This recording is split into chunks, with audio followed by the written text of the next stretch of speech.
வாக்வாதன் education YouTube channel நம்ம இன்னைக்கு பார்க்க போகிறது 10th ஸ்டாண்டர்ட் தமிழில் இயல் 3ல் இருக்கிற காட்சியை கண்டு கவினுரை எழுதுக. இதை தான் வந்து பார்க்க போகிறோம்.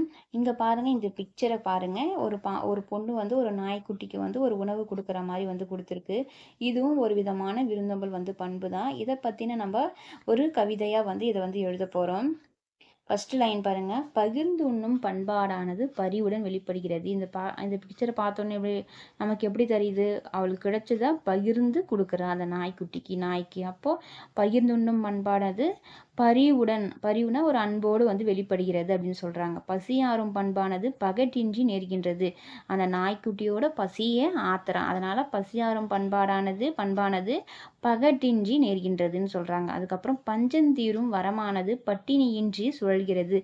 பஞ்சம் தீரும், அது அவளோட அந்த பஞ்சத்தை வந்து அவள் தீக்கிறா. அவளுக்கு அது வந்து ஒரு வரமா இருக்கு.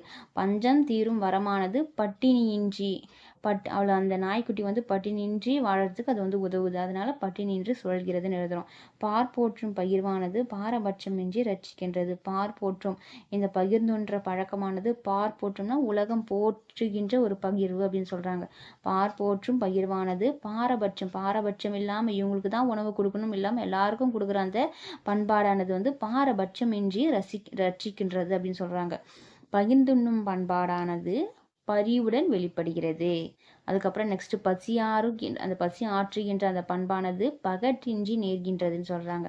பஞ்சம் தீரும் வரமானது பட்டினியின்றி சுழல்கிறது. பார் போற்றும் இந்த பகிர்வானது பாரபட்சமின்றி ரட்சிக்கின்றது அப்படின்னு வந்து சொல்லியிருக்காங்க. இது வந்து ஆகஸ்ட் 2022 எக்ஸாமில் வந்து கேட்டிருக்காங்க. இது நீங்கள் எல்லாமே காட்சியை கொண்டு கவினுரைகளாக எல்லா லெசனுக்குமே படிச்சுக்குங்க. இதுதான் படிக்கணும், இது படிக்கக்கூடாதுலாம் கிடையாது. எல்லாமே படிச்சுக்கங்க. எல்லாமே அந்த பிக்சரை பார்த்து எழுத போகிறீங்க, அவ்வளோதான். ஈஸியாக வந்து 5 மார்க் நம்ம இதில் வந்து எடுத்துடலாம். அதனால் வந்து நீங்கள் அப்படியே அந்த பிக்சரை பார்த்து உங்கள் ஓனாக நீங்கள் எப்படிலாம் வந்து கற்பனையில் எழுதலாமோ அந்த மாதிரிலாம் வந்து எழுத ட்ரை பண்ணுங்கள். ஆனால் ஸ்பெல்லிங் மிஸ்டேக் இல்லாமல் வந்து எழுதுங்க, அவ்வளோதான். இதில் ஃபுல் மார்க் கண்டிப்பாக வந்து எடுக்கலாம் நம்மளால். இந்த வீடியோ உங்களுக்கு பிடிச்சதுன்னா லைக் பண்ணுங்கள், ஷேர் பண்ணுங்கள், சப்ஸ்கிரைப் பண்ணுங்கள். நன்றி.